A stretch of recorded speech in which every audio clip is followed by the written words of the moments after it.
Eu sou Patrícia Lins, psicanalista, e esse é o meu canal no YouTube. Seja muito bem-vindo. Hoje nós estamos aqui no quadro Pais, Mães, Filhos, Como Lidar, com o tema ódio, competitividade excessiva e rivalidade. Como lidar com isso? Pode parecer um tema bastante denso para esse cenário infantil, mas tem sido bastante corriqueiro na nossa clínica. A psicanálise nos elucida que falar substitui o fazer, o que implica dizer que quando uma criança fala que deseja a morte ou o prejuízo à saúde ou integridade de um irmão, ou de um dos genitores, ou de um dos cuidadores, ou de qualquer outra pessoa, é uma forma de manifestar a sua animosidade, de devolver, de um modo reativo, essa intensidade da dor que sente por alguma demanda. É também uma forma de gerar impacto e de causar um desvio da atenção para si, como um grito. Eu preciso ser cuidada, eu preciso ser atendida nas minhas necessidades. Do mesmo modo, uma criança pode manifestar a mesma situação tendo outras ações, como se ferindo, batendo a porta, quebrando coisas, lançando a cabeça contra a parede, falando, talvez, do seu próprio desejo de morrer. Essa manifestação de certas tendências masoquistas ou sádicas, por incrível que pareça, a psicanálise vem ao nosso encontro para dizer que são comuns, sobretudo na infância, e se expressam sempre, em maior ou menor grau.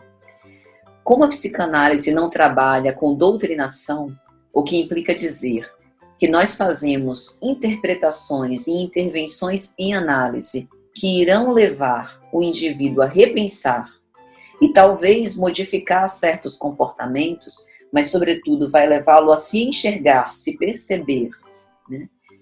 O nosso foco não é exatamente a mudança do comportamento, mas tratar as causas. Levar o paciente a se questionar em relação àquilo que tinha como verdade absoluta e que ele passe a entender e a lidar com os seus conflitos, com os seus sintomas de outro modo. Em geral, o fato de um dos genitores ou dos cuidadores estar com o irmão, com o rival, é percebido como destituiu-se da minha presença e afeiçoou-se ao outro. Então é percebido como um abandono, uma exclusão e até um sentimento de anulação da própria criança enquanto indivíduo, que se sustenta, que se ampara, que se ancora muito pelo olhar do outro, né? Então por isso a questão da atenção é tão relevante. Sobre a fala, o fato de um cuidador coibir a fala da criança, quando ela, por exemplo, diz queria que você morresse, queria que alguém morresse, né? E similares, a gente precisa ter cuidado com isso, porque pode haver uma quebra da possibilidade de verbalização de certos discursos incômodos. E isso, além de ruim, não vai resolver a situação. Porque a criança provavelmente pode transferir do discurso essa agressividade para uma ação, como atirar objetos contra a parede, por exemplo.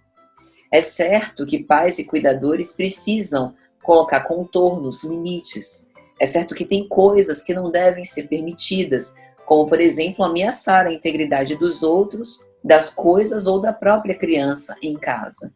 Mas, grosso modo, a motivação pela qual a criança fala desse desejo de morte ou de um ferimento grave de um irmão, de um dos genitores ou de outra pessoa que ela entende como rival, é quase sempre o desejo de que ela não sinta mais de um modo tão intenso toda a animosidade que sente por uma interpretação equivocada da demanda de amor para ela não atendida.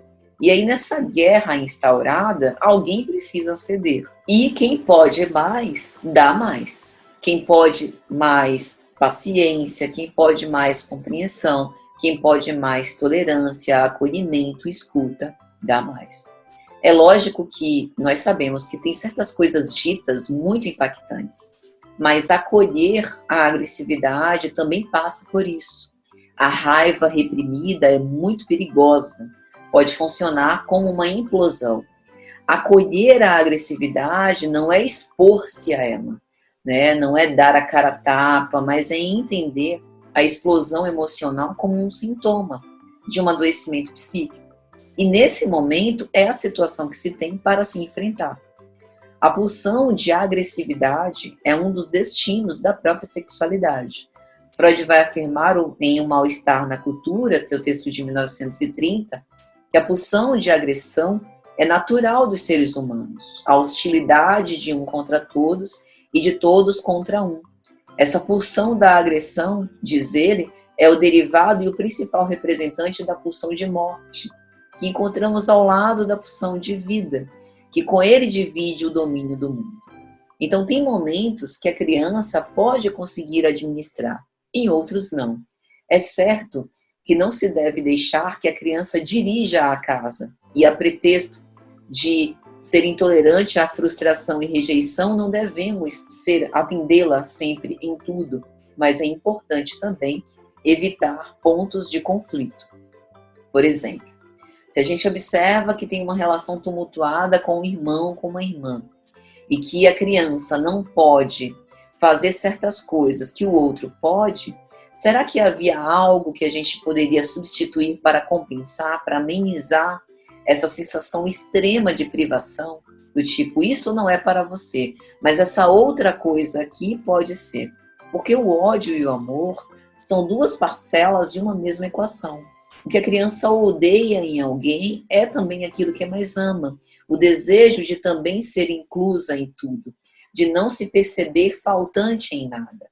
Freud afirma, em O Mal-Estar na Cultura, que como toda satisfação pulsional é felicidade, também é causa de grande sofrimento para nós quando o mundo exterior nos deixa passar necessidades, quando se recusa a saciar as nossas necessidades. Imagina para uma criança, cujo desenvolvimento psicológico ainda está em andamento, a formação do ego ainda está se estruturando.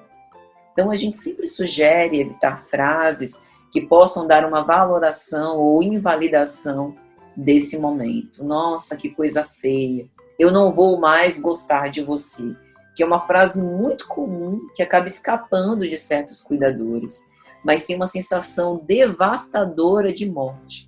Um efeito terrível sobre quem ouve, e isso pode agravar, inclusive, a tensão do momento e esse sentimento de invalidação e frustração. Algo muito importante é que, por melhor que seja o trabalho da análise, infelizmente, nós não podemos exigir que o indivíduo passe a ser delicado, polido, gentil, principalmente dentro de casa, tal qual nós desejaríamos.